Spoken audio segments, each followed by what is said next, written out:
In last lecture, we have discussed about the comparative cost advantage theory of international trade introduced by David Ricardo. In this lecture, we will discuss about the Heckscher-Ohlin theory of international trade.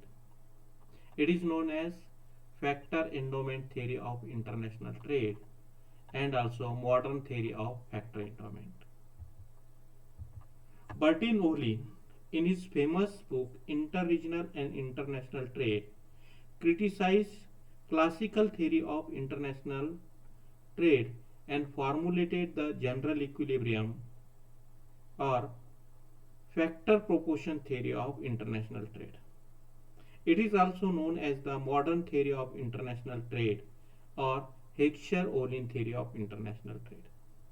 In fact, Heckscher, a teacher of Ohlin, who first propounded the idea in 1919 that trade results from differences in factor endowments in different countries, and Ohlin carried it forward to build the modern theory of international trade.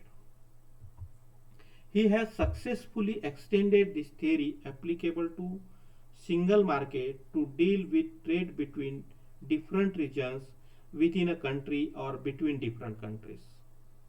According to Ohlin, the immediate cause of international trade always is some commodities can be brought more cheaply from other regions, whereas in the same region their production is possible at high prices because of relative factor endowments and factor prices.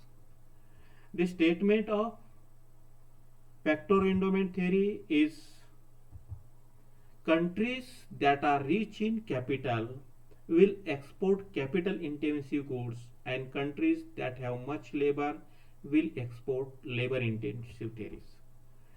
This theory is based on assumptions which are produced here. Number one is there is 2 by 2 by 2 model. It means there are two countries in international trade, two goods and factors of production are two in production process of goods. Second is each region possesses a paper currency system, and this paper currency system is insulted from external financial influences. There is perfect competition in commodity as well as factor markets. Next is there is full employment of resources which are using for the production of both commodities in both countries. Next is there are quantitative differences in factor endowments in different regions, but qualitatively they are homogeneous. It means in some countries one factor is abundantly available and in other countries different factor of production is heavily available, but quality of both the factors of production is same in all the countries. Next is the production functions of the two commodities have different factor intensities. Means out of two commodities one is produced by capital intensive techniques and second labor intensive techniques. Next is the production function are different for different commodities but are the same for each commodity in both countries. It means whatever is the production function, it may be constant returns to scale, it may be increasing returns to scale or decreasing returns to scale. It is common in both the countries, but it is different for different commodities. Means two countries are producing some electronics goods like radio in India and China. production techniques are same in India to produce radio in India and China. But production techniques for different commodity is different than production of radio. It means production functions are different for different commodities. Next is factor intensities are non-reversible. Means there is no change in the techniques of production. There is perfect mobility of factors within each region, but immobile internationally. It means factors of production are mobile within a country, but immobile between the countries. There is no transport cost is also taken one of the important assumption in this theory. Next is there is free and unrestricted trade between the two countries. Means whatever they are producing in our country, they can export to other countries freely. There are no restrictions like quotas, excise duties, like these trade barriers. Next is there is constant returns to scale in production of each commodity in each region. Means whatever you want produce any commodity, returns to scale is constant. Next is tastes and preferences of consumers and their demand patterns are same in both regions. Next is there are no restrictions on the movement of goods between the two regions. Next is there is no change in technological knowledge. It means technological knowledge is constant while applying this theory. There is incomplete specialization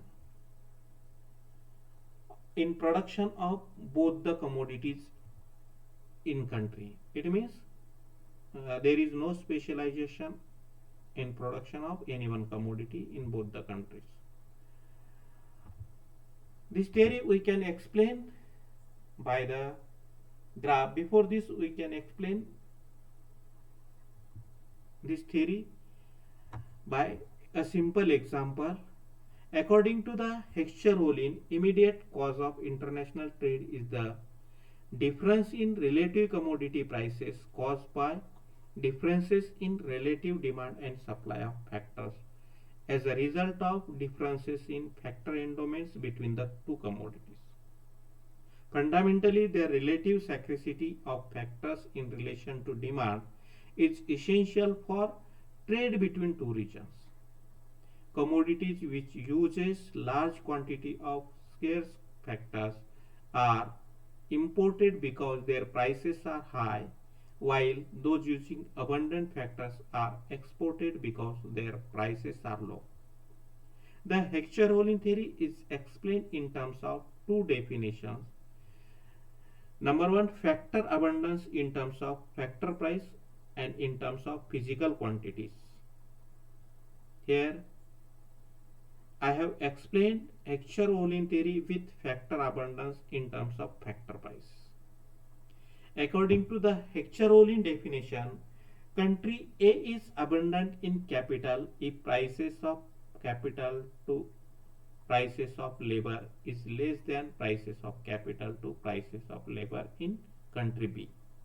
If capital is relatively cheap in country A, the country is abundant in capital, and if labor is relatively cheap in country B, the country B is abundant in labor. Thus, country A will produce and export the capital intensive goods and import labor intensive commodity. On the other hand, country B will produce and export labor intensive goods and import the capital intensive commodity. And this can illustrated by the graph put here. Suppose there are two countries, Britain and China. They are producing wheat and cloth. Cloth is producing by capital intensive techniques, whereas wheat by labor intensive technique. In the above diagram, OX axis shows wheat, which is labor intensive commodity, and OY axis shows cotton, which is capital intensive commodity. XX is the isocount of cloth and YY is of wheat. They are the same for both the countries, Britain and China. The line BB1 represents relative factor price in country Britain for both commodities. Assuming that each isocount represents one unit of respective commodity, then first unit of cloth will produce with ON amount of capital and OM amount of labor at point E, where the isocost line BB1 is tangent to the isocount axis. Similarly, isocount curve YY tangent to BB1 at point E1, and 1 unit of wheat will be produced within ON1 amount of capital and OM1 amount of labor. Since capital is abundant and cheap in Britain, it will specialize in the production of capital intensive commodity, cloth, and export the relatively capital abundant and cheap commodity to China. The line CC1 represents relative factor price in country China for both commodities. Assuming that each isocount represents one unit of respective commodity, then first unit of cloth will produce with ON2 amount of capital and OM2 amount of labor at point E2, where the price line CC1 is tending to the isocount XX. Similarly, a similar factor price line C2, C3 is to be drawn parallel to CC1. Isocount curve YY tangent to CC3 price line at point E3, and 1 unit of wheat will be produced with ON3 amount of capital and OM3 amount of labor.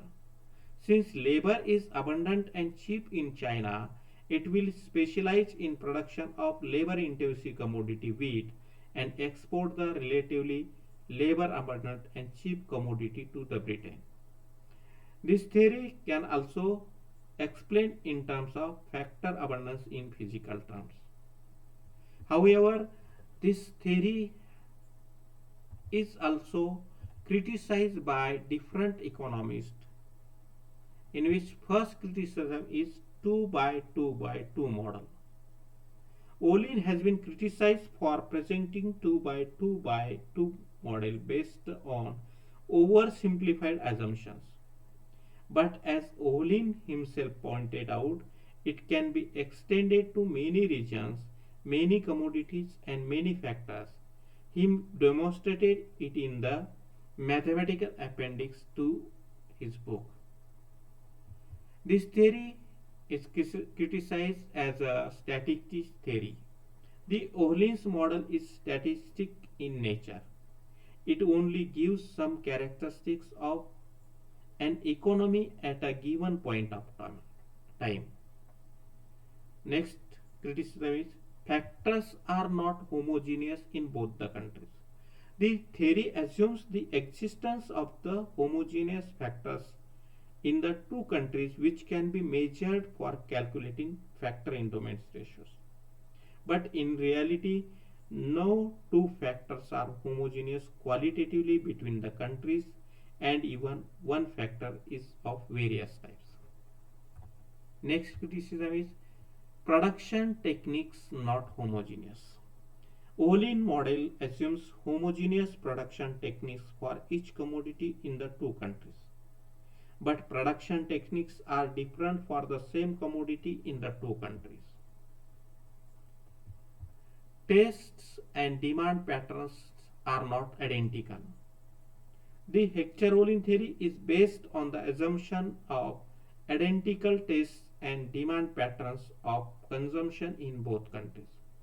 This assumption implies that the taste and demand patterns of consumers are same for different income groups. This is unrealistic. Moreover, with inventions taking place in consumers' goods, changes in taste and demand patterns of consumers also occur even among developed countries. Next point is no constant returns. The assumption that there are constant returns to scale is also not realistic because a country having rich factor endowments often obtains the advantages of economies of scale through lesser production and exports. Next point is transport cost influence trade. This theory does not consider transport costs in trade between the two countries. However, along with transport costs, loading and uploading of goods and other port charges affect the prices of produced commodities in the two countries. When transport costs are included, they lead to price differentials for the same commodity in the two countries, which affect their trade relations. Next point is full employment and perfect competition. The Heckscher-Ohlin theory is based on the unrealistic assumptions of full employment and perfect competition because there is neither full employment nor perfect competition in any country of the world. Rather, countries do not have free trade but impose trade restrictions on the large scale. Leontief paradox has falsified the theory. Ohlin assumes that relative factor prices reflect exactly relative factor endowments. It implies that in the determination of factor prices, supply is more important than demand. However, the demand factors are given more importance in determining factor prices. A capital rich country will export a labor intensive commodity because the high demand for capital will raise the price of capital relative to labor. Next point is partial equilibrium analysis. According to the Haberler-Ohlin's theory, by and large is partial equilibrium analysis. And last is factor prices do not determine commodity prices. According to Weisenholz, the prices of commodities are determined by their utility to the consumers and that the prices of raw materials and labor are ultimately dependent on the prices of the final commodities. He said that the right approach is to start with commodity prices rather than factor prices. In short, despite these assumptions criticized by different economists, the Ohlin theory of international trade is definitely an improvement over the classical theory as it attempts to explain the basis of international trade in the general equilibrium setting. According to Lancaster, the Ohlin model occupies the very center of international trade theory for reasons unconnected with its realism, and indeed strengthened by the very properties which have been subject to so much criticism. Thank you. Thank you very much.